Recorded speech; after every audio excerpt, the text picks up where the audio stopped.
Good morning, students. Today we will study the fourth chapter of physics of class 9 fluids. Let us start with the topic thrust. What is thrust? The force acting normal to the surface is called thrust.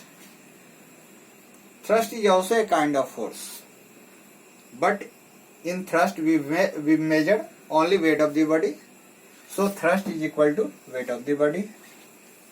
Since it is a type of force, so thrust is also a vector quantity. Since force is vector quantity, so thrust is also a vector quantity. In SI system, the unit of thrust is Newton. Since the unit of force is Newton, so the SI unit of thrust is Newton. In CGS system, since the unit of force is dyne, so the unit of thrust in CGS system is dyne. We know that 1 Newton is equal to 10 to the power 5 dynes.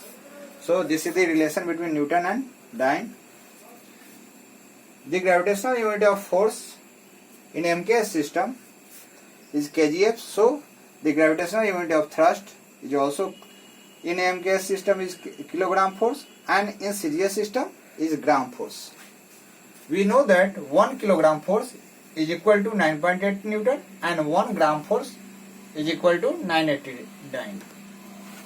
Let us start with the next topic, pressure. What is pressure? Thrust per unit area is called pressure. Pressure is a scalar quantity, and since the pressure is equal to thrust per unit area, so the formula of pressure is thrust by area. If we denote pressure by P and thrust by F and area by A, then P is equal to F by A. The SI unit of pressure is Pascal. If we put the unit of pressure is equal to 1 Pascal and unit of force 1 Newton and area 1 meter square, then 1 Pascal is equal to 1 Newton per meter square. 1 Newton per meter square. The other unit of pressure is bar and millibar. 1 bar is equal to 10 to the power 5 Pascal and 1 millibar is equal to 10 to the power 2 Pascals. Let us start with the next topic, pressure in fluids. What is pressure applied? What is the definition of pressure applied by fluid? A fluid contains in vessels exert pressure at all points and in all directions. If we take a liquids, consider a liquids of density rho contained in a cylindrical vessels of cross-sectional area A. Let H be the height of the liquid column and G be the acceleration due to gravity. The weight of the liquid will exert a downward thrust on the bottom surface of the vessels. Therefore, pressure due to liquid act on that surface, or the weight of the liquid inside the vessels is equal to volume into density into acceleration due to gravity. If we conclude the pressure applied by liquid, we can write the pressure applied by liquid is equal to H rho G. Here H is depth, rho is density of the liquid, and G is acceleration due to gravity.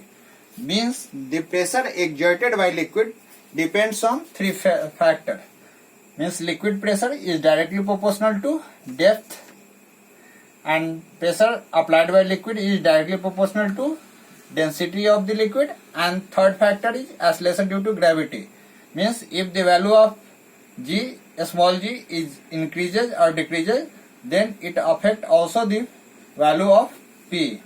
Means liquid pressure is proportional to acceleration due to gravity. So the total pressure in a liquid at depth H, means the total pressure in a liquid at depth H inside a liquid is atmospheric pressure. Atmospheric, if we denote atmospheric pressure by P naughts, So the total pressure in a liquid at a depth h is equal to atmospheric pressure plus pressure due to liquid's column. If P naught is atmospheric pressure and pressure due to liquid column is h rho g, then total pressure is equal to P naught plus h rho g. Next topic is law of the liquid pressures. First law of liquid pressure: inside liquid, pressure increase with increase in depth. Means liquid pressure applied by liquid is directly proportional to depth. In a liquid at rest, pressure is same at all the points on a horizontal planes. Third law is pressure is same in all directions about points inside the liquids. Fourth law is pressure at same depth is different in different liquid. Means if the density of liquid change, then pressure at the same depth is also changed. Last law of the liquid pressure is a liquid seeks its own level. So these are the 5 laws of the pressure applied by liquid. Next point is consequences of liquid pressure. The pressure at certain depth in a sea water is more than that of the same depth in the river. We know that the density of sea water is more than the density of river. The density of sea water is 1030 kg per meter cube and density of water is 1000 kg per meter cube. Since the density of sea water is more than the density of river water, so the sea water exert more pressure than river. So these are the consequences of the liquid pressure. Second consequence, the wall of the dam is made thicker at bottom. Since we know that the liquid pressure is directly proportional to depth, so the wall of the dam is made thicker at the bottom. Third, water supply tanks is placed high. This is same cause. Pressure is directly proportional to depth, so water supply tanks is placed high. So these are the some consequences of liquid pressure. Now let us discuss the next topic, Pascal's law. What is Pascal's law? Pascal's law states that the pressure exerted on a liquid contained in vessels at one place, the pressure is transmitted undiminished in all directions to every portions of the liquid to the wall of the container vessels. What is the application of Pascal's law? Pascal's law are applied in different hydraulic machines such as hydraulic press, hydraulic jack and hydraulic brakes. These machines are based on the principle of Pascal's law. What is the principle of hydraulic machine? The principle of hydraulic machines are a small force applied on a smaller pistons is transmitted to produce large force on the bigger pistons. The principle of hydraulic machines acts as force multiplier.